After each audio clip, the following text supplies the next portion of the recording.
Paul Atreides was never born. I created the future until it created me.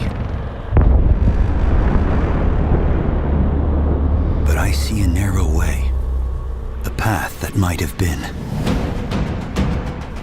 What if my mother had obeyed her orders and given birth to a girl? Everything would change.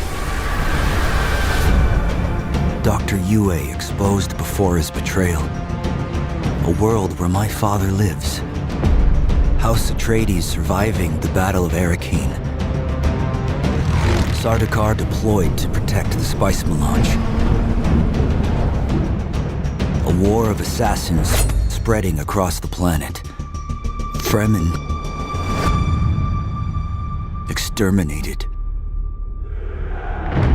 No Muad'Dib. No Lisan al-Gaib. No Kwisatz Haderach. All of my visions lead to horror. Except for this one. This one leads to you.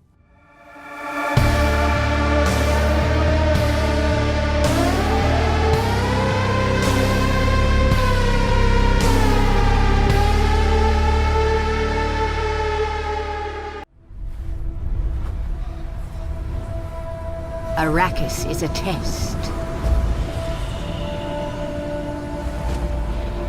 Few survive it.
Arrakis is a test.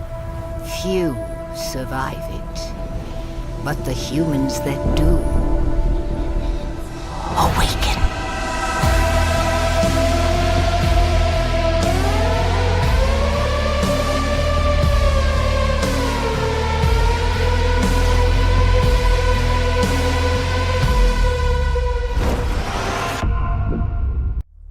I have a dream. It starts in the desert. You cling to life. You find others, friends. You wander the dry, dirty streets of civilization. In the ancient halls of the testing stations, you find answers. You seek the secrets of the ever-shifting sands. Spice.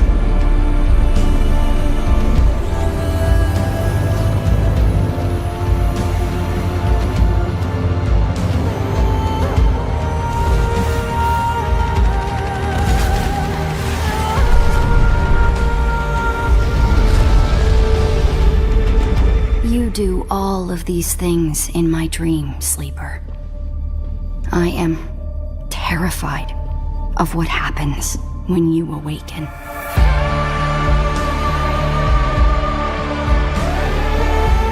I must not fear.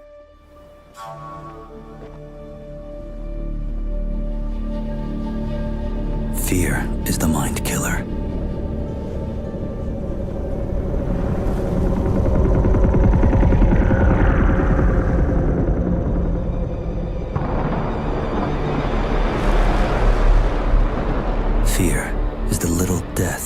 brings total obliteration.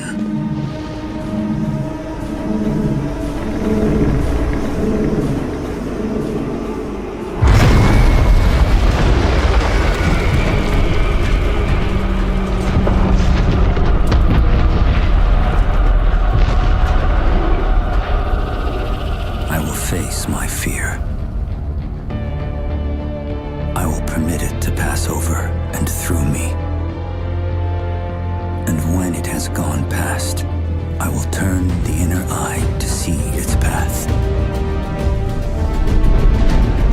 Where the fear is gone, there will be nothing.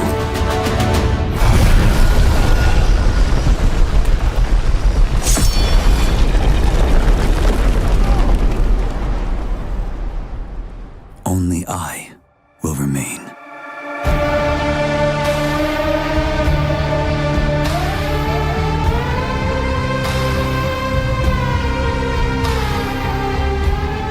One of my favorite lines from Frank Herbert is, when you end a novel, it's like a train coming into the station that doesn't stop. You just jam on the brakes and let the sparks fly into people's imagination.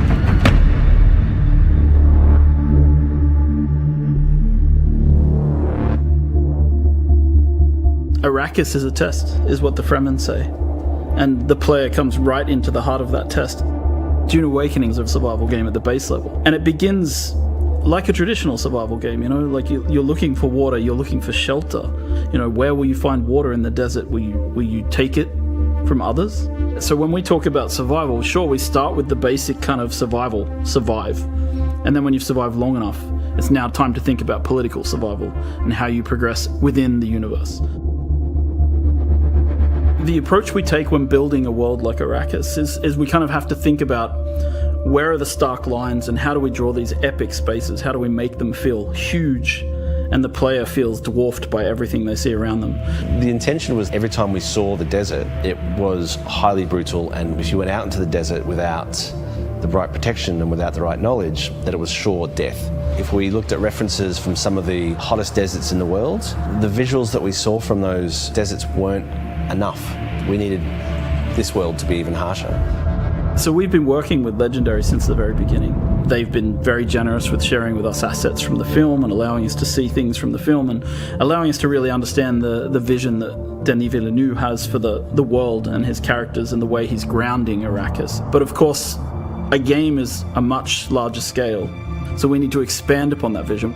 We have our own army of concept artists who are sending things back and forth with Legendary all the time. One of my best moments on this project so far actually was I got to go and visit the set of the first film with a group of the people from Funcom, the art directors, the lead artists, and we got to walk around in the actual sets that they had built in classic old school set building, massive palaces, and we got to look at the ornithopters from the inside and the outside, right? We got to walk around them and get a sense of their scale. Well, I think what they had done really well is they'd been quite inspired by the world that we had built in Dune Part 1. Now, in a film, you're sort of led on a journey by the director and by the script, whereas in a game, you have the opportunity to sort of create your own narrative and create your own journey. The most exciting aspect for me is the fact that you can take what you've enjoyed and loved and you can build your own stories and your own places. And that to me is the ultimate goal, is to have, complete control. Using Unreal 5 to create a game is obviously one of the better choices. Unreal 5 gives us flexibility through the blueprinting system. It allows us to handle amazing graphics through the rendering system, the lighting system, such as Lumen. Lumen technology allows proper light bouncing. If I had to say one thing in the game that really benefits from Lumen, it's player-crafted spaces. In our case, it's like you build a room and you place a window, and the window lets in natural light, and the light will fill the room in a way that feels real. And that technology hasn't existed before. Before Unreal 5, in the olden days, you had to use what we called the LOD system.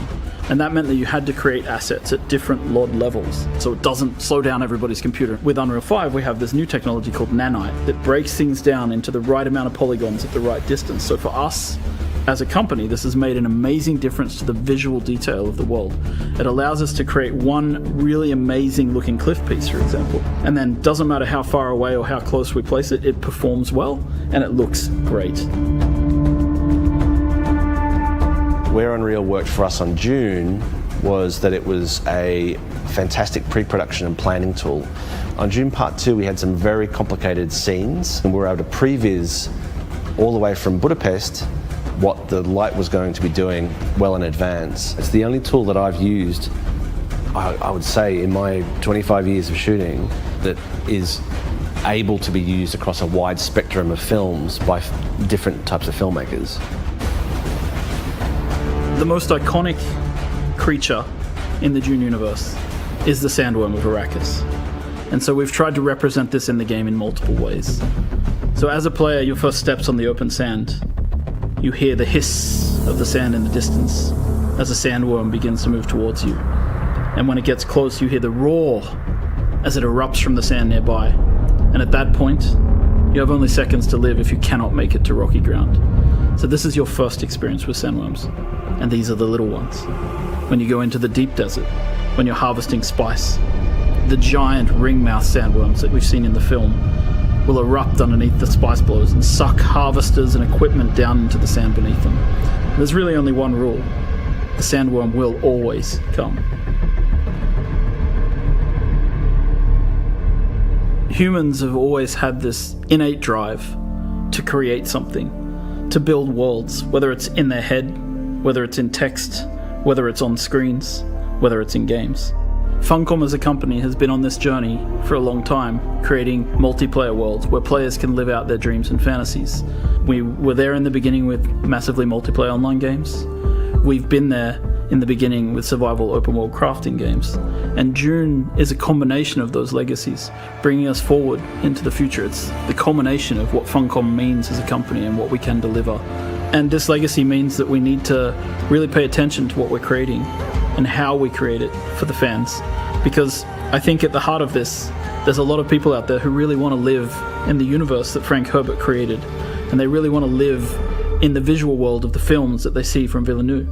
And so we need to create the gap between those two possibility spaces and create a game world where people can live out their fantasies that they've taken from Dune.